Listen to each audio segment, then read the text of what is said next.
కోపపడకుడు కానీ పాపము చేయకుడి, సూర్యుడు అస్తమించు వరకు మీ కోపము నిలిచి ఉండకూడదు. అపవాదికి ఇక్కడే చోటు వస్తుంది, గుర్తుపెట్టుకోవాలి. అపవాదికి ఇక్కడే చోటు వస్తుంది. కోపపడుడి కానీ పాపము చెయ్యవద్దు అన్నాడు. దయచేసి గమనించాలి. డిఎల్ మూడీ అని ఒక గొప్ప దైవజనుడు అమెరికా దేశంలో ఉన్నారు. ఆయన 1,000,000 మందికి ఆదినాల్లో సువార్తను ప్రకటించి ప్రభు వైపుకు మళ్ళించిన మహానుభావుడు. ఆయన కోపం విషయం వచ్చి ఒక మాట అన్నాడు. కోపము రాని క్రైస్తవుడు ఏం క్రైస్తవుడో, కోపము రాని క్రైస్తవుడు అసలు వాడు క్రైస్తవుడేనా? వాడు క్రైస్తవుడు కాదు. వాడి అసలు ఏం క్రైస్తవుడు? క్రైస్తవుడు కాదని కాదు, వాడు అసలు ఏం క్రైస్తవుడు అని ప్రశ్నించాడు. కోపాన్ని అదుపు చేసుకోలేని క్రైస్తవుడు క్రైస్తవుడే కాదు అన్నాడు. ఎంతమందికి అర్థమైంది? కోపము రాని క్రైస్తవుడు ఏం క్రైస్తవుడు? కోపాన్ని అదుపు చేసుకోలేని క్రైస్తవుడు క్రైస్తవుడే కాదు అన్నాడు.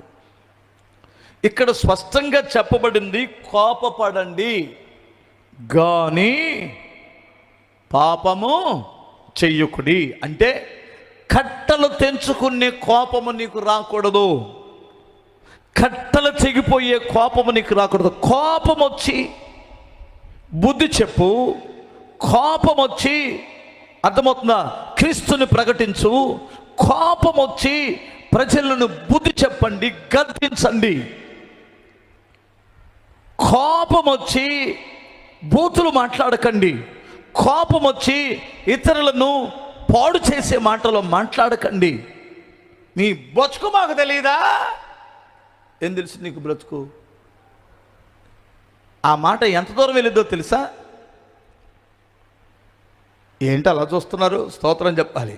కోపం వచ్చి చర్చికి మానేసే వాళ్ళు ఉన్నారు, కోపం వచ్చి దైవభక్తికి దూరం అయ్యేవారు ఉన్నారు, కోపం వచ్చి సంఘానికి రాకుండా ఉండేటువంటి వారు ఉన్నారు.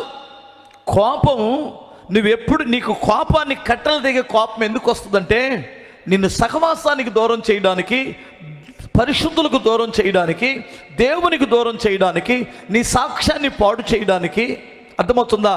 నీ బంధాలు తెంచడానికి, నీ కుటుంబాన్ని పాడు చేయడానికి, సహవాసాన్ని ముక్కలు చేయడానికి నీలో కోపం, కట్టలు దిగే కోపం వస్తుంది. యేసు ప్రభు వారికి కూడా కోపం వచ్చింది. అర్థమవుతుందా? కోపముతో అందరిని కలిగి చూసి ఒకడును స్వస్థపరిచాడట.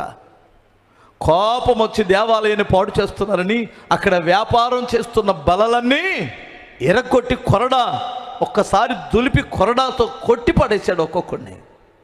ఎందుకంటే దేవాలయాన్ని బాగు చేయడానికి కోపం వచ్చింది, దేవుని మందిరాన్ని బాగు చేయడానికి కోపం వచ్చింది, దేవుని మందిరంలో అపవిత్రత జరుగుతుంటే కోపం వచ్చింది.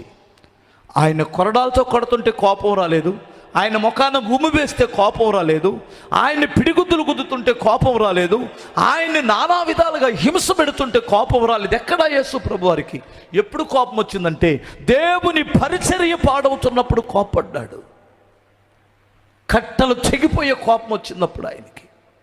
ఈ రోజున మన కోపం ఎప్పుడు? మన పరిచర్య ఎంత దెబ్బతిన్నా మన కోపం రాదు, ఎవరు ఎడిపోయినా మన కోపం రాదు, సంఘములో ఎవరు నాశనమైపోతున్నా మన కోపం రాదు, ఎవరు పాపంలో పడిపోతున్నా మన కోపం రాదు. మన కొబ్బరి నూనె బాటలు కనపడకపోతే కోపం వస్తుంది, మన చెప్పులు కనపడకపోతే కోపం వస్తుంది. అర్థమవుతుందా? భోజనాల దగ్గర మనకు ప్లేట్ త్వరగా ఇవ్వకపోతే కోపం వస్తుంది. ఏమంటారు? స్తోత్రం చెప్పు. ఏమ్మా, తమ్ముడు జాగ్రత్తగానండి, అవును కాదా? అవునా కాదా? అసలు నీకు ఎప్పుడు కోపడాలో నీకు అర్థం కావట్లేదు. నీ పర్సనల్ విషయాల్లో కోపం ఆపు. దేవుని సంఘము విషయమై, దేవుని విషయమై కోపం, అది నిన్ను ఉన్నత శిఖరాలకు ఎక్కిస్తుంది. ఏలియా రోషము కలిగి ఉన్నాడట. కోపం వచ్చింది ఏలియాకి, దేవుని మహిమ కొరకు వచ్చింది కోపం, దేవుని రాజ్యం కట్టాలనే కోపం వచ్చింది, రోషం వచ్చింది. మనకేం కోపం వస్తుంది? మన కోపం ఏంటి? దేవుని కొరకైన కోపమా? నీ పర్సనల్ కోపమా? నీ పర్సనల్ కోపం రావచ్చు, నేను రాదని చెప్పను, కానీ అందులో కూడా పాపము చెయ్యొద్దు.